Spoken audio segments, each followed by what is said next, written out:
means forever, ever, hold on, never mind. Oh,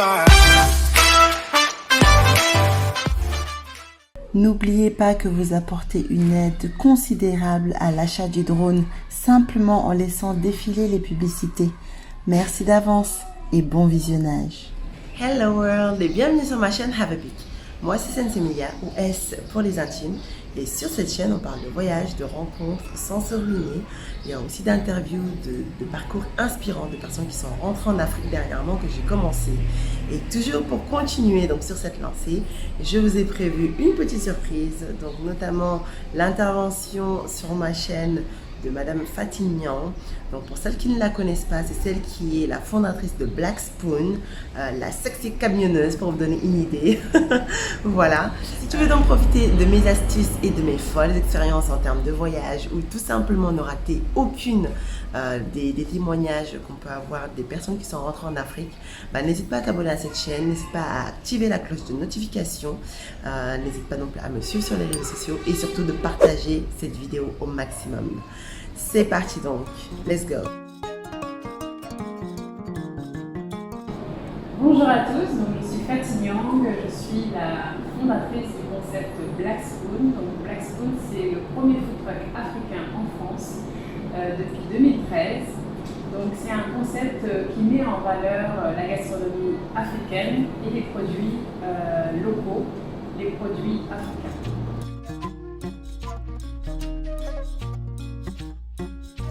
Alors, comment je suis tombée dans le camion, c'est le bon terme parce que vraiment, à la base, je voulais vraiment faire un restaurant. Quand j'ai commencé mon parcours de création d'entreprise à l'AFPA, et c'est pendant en fait cette formation que j'ai découvert le concept du food truck. Et du coup, j'ai carrément changé mon idée de base et voilà, je suis tombée dans le camion et j'ai beaucoup adoré.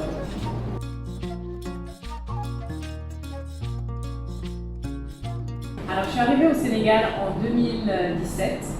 Donc, je suis arrivée avec mon mari, mes enfants, et au départ, j'étais en prospection. Donc, j'ai mis une année entière pour comprendre un peu l'écosystème sénégalais, comment était organisé le Sénégal, le business, vraiment les organismes, vers qui se tourner pour créer son entreprise, etc. Au bout d'un an, j'ai créé la société et j'ai commencé à avoir mes nouveaux clients. Et ensuite, je me suis installée en 2019 dans le food court de Auchan-Mermoz, ici. Donc c'est le plus grand supermarché du Sénégal. Et depuis 2019, je suis en activité avec le restaurant Black Spoon. Voilà.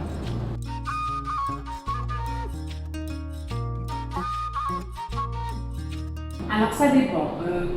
Le conseil que je pourrais donner, moi mon parcours il est un peu atypique. Je suis arrivée, j'étais pendant 2 ans entre le Sénégal et la France, bien que j'étais installée au Sénégal. Donc j'ai pas travaillé en tant que salarié. J'avais mon mari qui travaillait, lui de son côté, donc on avait une assise. On avait une sécurité un peu par rapport à la vie de famille, donc j'étais pas trop dans l'urgence, on va dire.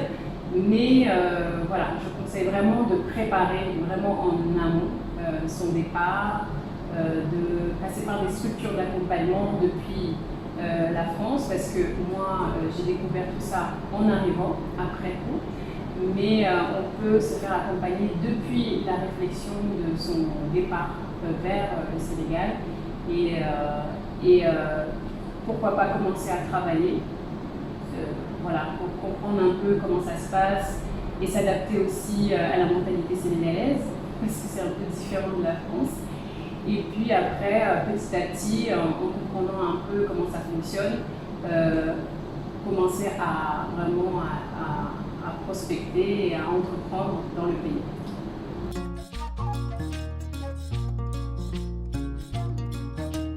Alors tout dépend encore de la situation de chacun, c'est vraiment individuel Il y a des gens qui peuvent arriver avec des économies, d'autres pas, donc ils vont demander des financements dans le pays.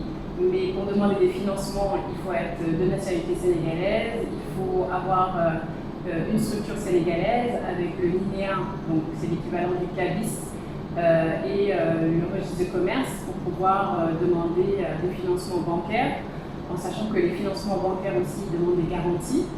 Donc ça aussi, c'est le parcours du combattant. J'ai un peu essayé, j'en ai fait une dizaine avant d'avoir mon crédit à la banque, donc je sais de quoi je parle. Ou sinon, il y a des nouvelles structures comme l'ADER, voilà, qui donnent des financements à des jeunes Sénégalais. Ils donnent plus facilement à des jeunes, à des femmes. Donc, c'est des financements à taux 5%. Donc, c'est plutôt pas mal parce que ici, vraiment, les taux de crédit ils vont jusqu'à 12, 15, voire 20 pour les microfinances.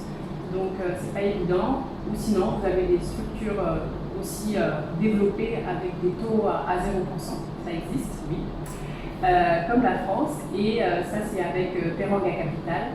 Donc, voilà, il faut bien chercher, mais il y a ce qu'il faut. L'écosystème sénégalais est vraiment bien organisé par rapport à d'autres pays.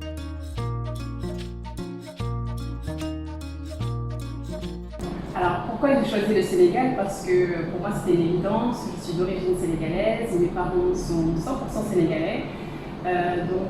Pour moi c'était plus simple en fait de vraiment venir entreprendre ici au Sénégal parce que voilà, j'ai une partie de ma famille aussi qui est installée et donc c'était plus simple pour moi. Donc, voilà.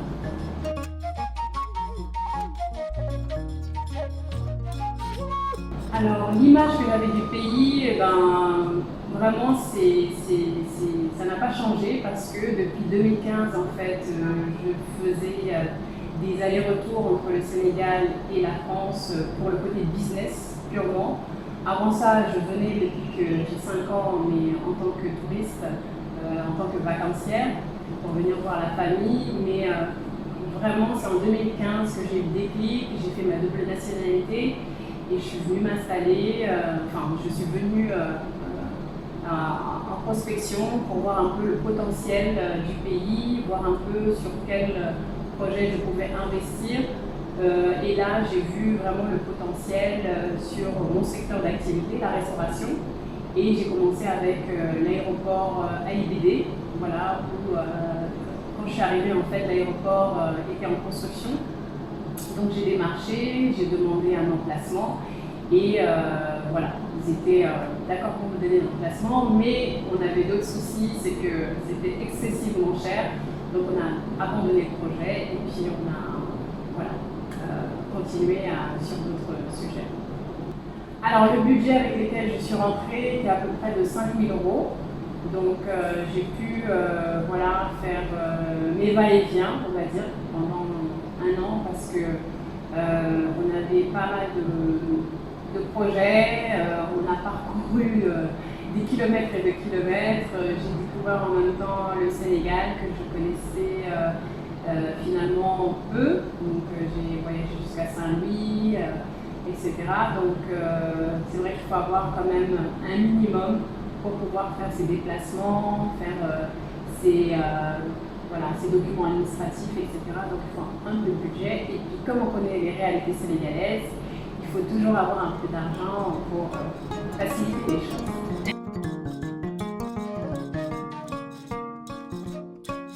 Alors c'était pas évident pour moi. J'ai envie de dire c'est une grande école. Je m'adapte encore. Juste parce que déjà je ne maîtrise pas la langue, donc je ne parle pas Wolof. Je suis Peul, donc je parle couleur couramment, mais bon, la langue officielle ici pour le business, ça reste quand même le Wolof. Donc pour communiquer avec les Sénégalais, c'est un peu compliqué. Donc parfois pour la gestion des équipes, c'est vraiment difficile de se faire comprendre parce qu'on n'a vraiment pas la même façon de penser, la même méthodologie de travail, etc. Donc du coup, j'ai dû trouver des solutions pour contrer ça, en attendant de prendre des cours de Wolof, bien sûr. Donc j'ai dû prendre des personnes en fait qui avaient la double culture pour vraiment faire passer les messages plus facilement. Donc Donc c'est vrai que aujourd'hui mes clients c'est potentiellement des Français parce que je discute avec des gens comme Auchan, Total et le TER qui est encore dirigé par un groupe français. Mais l'employé, on va dire, le salarié, ça reste quand même des Sénégalais à 100%. Et voilà, on essaye de communiquer ensemble parce que, par exemple, ma cuisinière, elle ne sait pas parler français, mais il faut quand même qu'on arrive à se comprendre pour pouvoir travailler dans de bonnes conditions.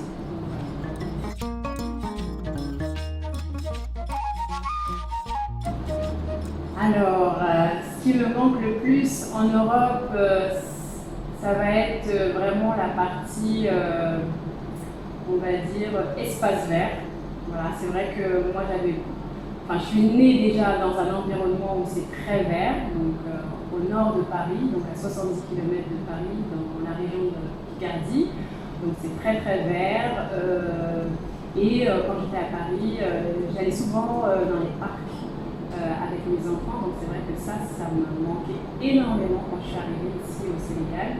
Mais ça s'améliore, petit à petit on voit l'évolution des choses, donc c'est une bonne chose. Et ce qui me manque aussi, c'est, en grande bourgeoise que je suis, des spécialités françaises que je mange moins depuis que je suis installée ici, mais on trouve quand même ce qu'il faut ici au Sénégal parce que on a une grande richesse au niveau de la restauration sénégalaise et puis des marques aussi étrangères qui sont installées. Donc si on a le budget, on mange bien là.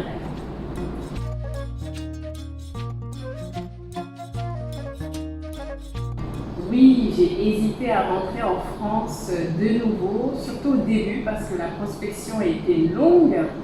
Vous pouvez imaginer que je suis arrivée en 2017, mon premier contrat et le premier boulot, la première entreprise, on va dire en activité, j'ai commencé en novembre 2019. Donc entre-temps, j'ai accouché, donc je suis partie à Paris pour accoucher en 2018, je suis rentrée, pendant un an encore j'ai prospecté, donc à la fin je me suis dit mais je ne vais pas y arriver en fait. Et finalement ça s'est concrétisé, des fois il y a un coup de baguette magique j'ai envie de dire, on vous appelle, on vous dit voilà venez, je veux travailler avec vous et ça se fait. Donc comme quoi il ne faut pas lâcher, il ne faut pas perdre espoir et tôt ou tard ça marche.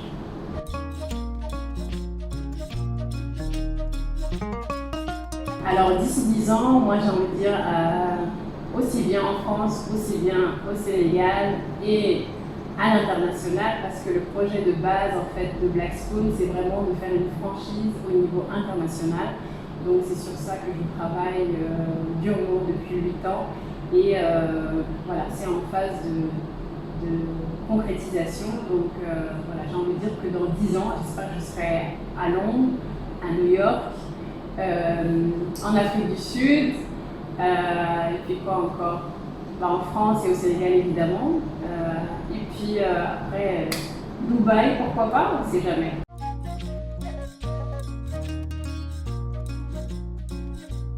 Quelqu'un qui souhaiterait rentrer en Afrique, le premier conseil ce serait vraiment de anticiper, vraiment prendre son temps, peut-être on va dire 6 mois avant, prospecter, regarder ce qui se fait dans le pays d'arrivée, contacter l'ambassade pour savoir comment ça se passe dès l'arrivée. Si vous avez des enfants, anticiper sur la recherche des écoles, pour voir si les écoles aussi elles sont adaptées. Donc vraiment anticiper, faire beaucoup de recherches, beaucoup de prospection et pourquoi pas aussi venir de temps en temps, quelques semaines pour prospecter, découvrir et prendre connaissance vraiment de ce qui se passe. Donc, je conseille vraiment de prendre le temps et de ne pas venir de façon précipitée parce qu'après, derrière, ça a des conséquences parce qu'il faut continuer à vivre, à se nourrir, à se loger, etc. Donc, essayer d'anticiper, même pour trouver du travail, on peut anticiper en avance et de demander en fait d'avoir du boulot avant d'arriver sur place et surtout en fait si vous êtes entrepreneur prendre le temps vraiment de contacter les organismes peuvent vous accompagner aussi en amont sur votre projet de retour. Vous avez des organismes comme l'OFI également qui peuvent vous accompagner et bénéficier aussi de réductions sur la scolarité de vos enfants, sur l'emploi que vous allez prospecter, sur l'entrepreneuriat aussi. Ils ont des budgets jusqu'à 10 millions de francs pour vous accompagner sur vos projets d'entrepreneuriat. Donc il y a plein de choses qui existent, mais surtout prenez le temps. Voilà, c'est vraiment le conseil.